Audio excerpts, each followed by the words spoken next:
देश की विदेश नीति पूरी तरह फेल है। ऑपरेशन सिंदूर और पहलगांव की घटना पर दुनिया के किसी भी देश ने हमारा साथ नहीं दिया। ये हमारी विदेश नीति का संकट काल है। हमारे पड़ोसी देश या तो अतिक्रमण कर रहे हैं या हमारे साथ नहीं खड़े हैं। और अध्यक्ष महोदय, जो हमारे मंत्री जी हैं, जिनका क्षेत्र बिल्कुल सीमा पर है, उनसे बेहतर कोई नहीं जानता होगा कि आखिरकार पड़ोसी देश कितना हमारी सीमाओं पर अतिक्रमण कर रहा है। गंभीर नहीं है। समाजवादियों ने हमेशा देश की सरकारों को चिताया है कि असली चुनौती और प्रतिद्वंद्विता किस देश से है, कौन पूर्वोत्तर की सीमाओं में इंक्रोचमेंट कर रहा है। सरकार को ऐसे मामलों में साहस और समझदारी से काम लेना होगा। सीमाओं से समझौता नहीं करना चाहिए। आज सरहदों के साथ देश के कारोबार को भी चुनौती मिल रही है। सरकार को आगे बढ़कर के उसका समाधान करना है, 2 कदम पीछे करने नहीं है। अध्यक्ष महोदय, जो हम लोगों को सुनने में मिलता है, ये सरकार जवाब दे कि आखिरकार जो पाकिस्तान है उसके पीछे कौन सा देश खड़ा है। आखिरकार हमें चीन से उतना ही खतरा है जितना हमारे देश में आतंकवाद से खतरा है। सरकार की जो नीतियां हैं, सरकार के जो फैसले हैं, वो कहीं न कहीं ऐसे हैं जो हमारा सीमाओं का अतिक्रमण कर रहा है, उसी की व्यापारिक गतिविधियों में मदद करने का काम करते हैं। सरकार को अपनी आर्थिक नीतियों के लिए गंभीरता से पुनर्विचार करना होगा। हमारा व्यापार कारोबार मजबूत होगा तो कोई हमें चुनौती नहीं दे पाएगा। बात केवल $1 ट्रिलियन की नहीं, बल्कि देश की सुरक्षा और आत्मनिर्भरता की होनी चाहिए। एक तरफ स्वदेशी की नीति को इस प्रकार सरकार ने ताक पर फ्री ट्रेड की बात की है, तो दूसरी तरफ मैन्युफैक्चरिंग की जगह देश को ट्रेडर कंट्री बनाकर छोड़ दिया है। यही देश के बेरोजगारी की वजह भी है। ट्रेडर्स की मुनाफाखोरी और चंदा वसूली की वजह से महंगाई बढ़ रही है। आर्थिक मामलों में ये सरकार पूरी तरह फेल हो चुकी है। भ्रष्टाचार के कारण हर जगह सड़कें और पुल ध्वस्त हो रहे हैं, टंकियां गिर रही हैं और करप्शन जगह जगह लीक होकर के टपक रहा है। मैं ये ज़रूर कहना चाहूँगा इस समय पर कि कुल मिलाकर सरकार को अपनी राजनीतिक, आर्थिक और सामाजिक नीतियों के लिए एफआईआर जरूर करना चाहिए। आजादी के पहले और इतिहास गवाह एक जमाना था जब डिफेंस मैन्युफैक्चरिंग में भारत का आवाज सुनाई देती थी। जिस समय तलवारों से लड़ा जाता था ना, तब भी तलवारें भारत की श्रेष्ठ मानी जाती थी। हम डिफेंस के इक्विपमेंट में आगे थे। लेकिन आजादी के बाद जो एक मजबूत डिफेंस इक्विपमेंट मैन्युफैक्चरिंग का हमारा दायरा था, जो हमारा पूरा इकोसिस्टम था, उसको सोच समझ करके तबाह कर दिया गया, उसको दुर्बल किया गया।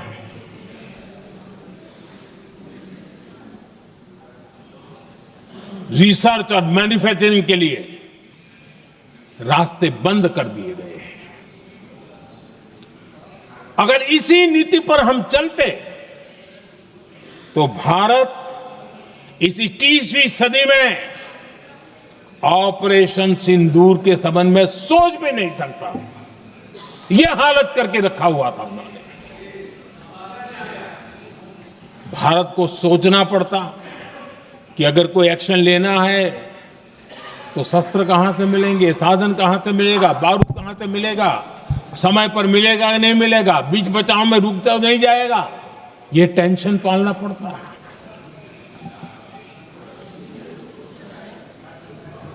आदरणीय अध्यक्ष जी, बीते 1 दशक में मेक इन इंडिया हथियार सेना को मिले उन्होंने इस ऑपरेशन में बहुत निर्णायक भूमिका निभाई।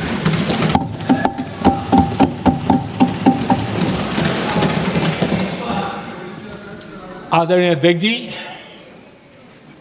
एक दशक पहले भारत के लोगों ने संकल्प लिया, हमारा देश सशक्त, आत्मनिर्भर और आधुनिक राष्ट्र बने। रक्षा, सुरक्षा, हर क्षेत्र में बदलाव के लिए एक के बाद एक ठोस कदम उठाए गए, सीरीज ऑफ रिफॉर्म्स किए गए और देश में सेना में जो रिफॉर्म्स हुए हैं, जो आजादी के बाद पहली बार हुए। चीफ ऑफ डिफेंस स्टाफ की नियुक्ति, ये विचार कोई नया नहीं था, दुनिया में प्रयोग भी चलते हैं, भारत में निर्णय नहीं होते थे।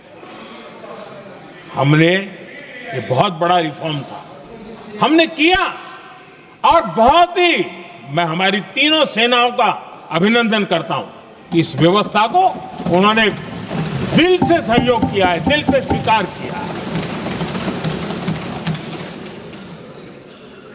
सबसे बड़ी ताकत जॉइंटनेस और इंटीग्रेशन की।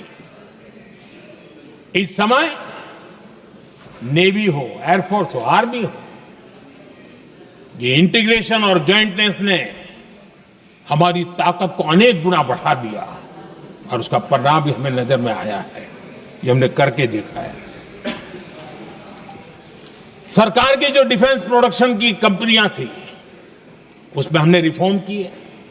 शुरुआत में वहां पर आग लगाना, आंदोलन करवाना, हड़तालें करवाने के खेल चल रहे थे, अभी भी बंद नहीं हुए हैं, लेकिन देश हित को सर्वोपरि मान करके उन डिफेंस इंडस्ट्री के हमारे जो लोग थे सरकारी व्यवस्था में, उन्होंने इसको मन से लिया, रिफॉर्म को स्वीकार किया और वो भी आज बहुत प्रोडक्टिव बन गए। इतना ही नहीं, हमने प्राइवेट सेक्टर के लिए भी डिफेंस के दरवाजे खोल दिए हैं और आज भारत का प्राइवेट सेक्टर आगे आ रहा है। आज स्टार्टअप्स डिफेंस के क्षेत्र में हमारे 27-30 साल के नौजवान, टियर 2, टियर 3 सिटी के नौजवान, कई कुछ जगह तो बेटियां स्टार्टअप का नेतृत्व कर रही है। डिफेंस के सेक्टर में सैकड़ों की तादाद में आज स्टार्टअप काम कर रहे हैं। ड्रोन्स, एक प्रकार से मैं कह सकता हूं, ड्रोन्स की जितनी भी एक्टिविटी हमारे देश में हो रही है, शायद एवरेज 30-35 की उम्र होगी जो लोग कर रहे हैं, सारे लोग, और सैकड़ों की तादाद में कर रहे हैं। और उसका ताकत, क्योंकि इनका भी योगदान था इसमें, जिन्होंने इस प्रकार के प्रोडक्शन किए हैं, और वो हमें ऑपरेशन सिंदूर में बहुत काम आए। मैं उन सबके प्रयासों को बहुत साधुवाद करता हूं और मैं उनको विश्वास दिलाता हूं, आगे बढ़िए, अब देश रुकने वाला नहीं है।